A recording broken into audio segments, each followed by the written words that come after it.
నమస్తే AP spot news కి స్వాగతం. నేను సుమలత. విజయనగరం జిల్లా రాజాంలో టీడీపీ పోలిట్ బ్యూరో మాజీ మంత్రి కిమిడి కళా వెంకటరావు విలేకరుల సమావేశం నిర్వహించారు.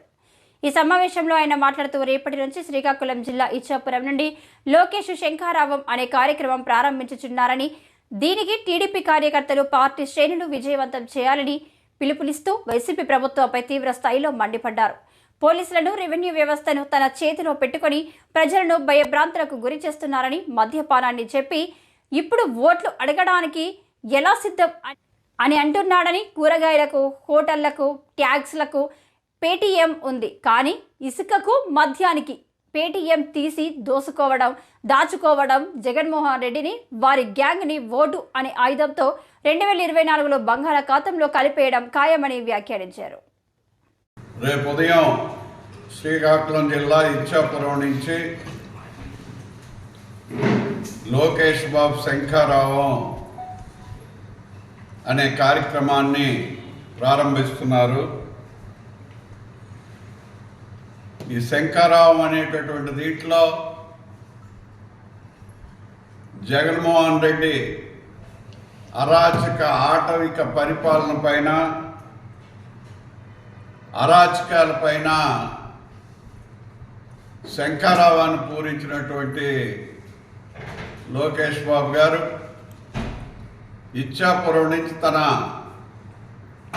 శంఖారావం యాత్రను ప్రారంభిస్తూ రోజుకు 3 నియోజకవర్గాలు చొప్పున 40 రోజుల కార్యక్రమం, 40 నుంచి 50 రోజుల వరకు కూడా ఏవైతే యువగలంలో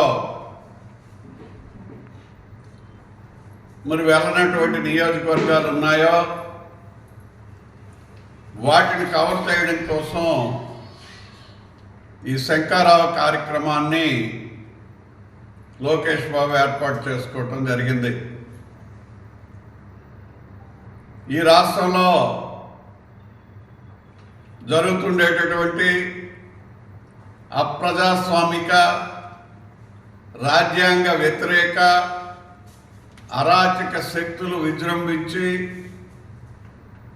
చేసేటటువంటి కార్యక్రమానికి రాజ్యాంగ వ్యవస్థలపైన, పరిపాలనా వ్యవస్థలపైన, ఎవరు ప్రశ్నిస్తే వారిపైన,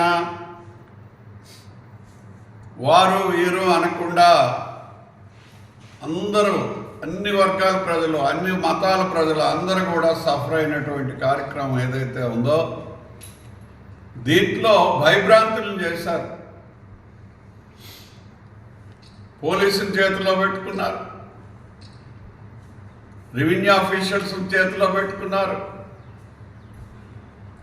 కోర్టుకు వెళ్తాము అని అంటే బెదిరిస్తున్నారు.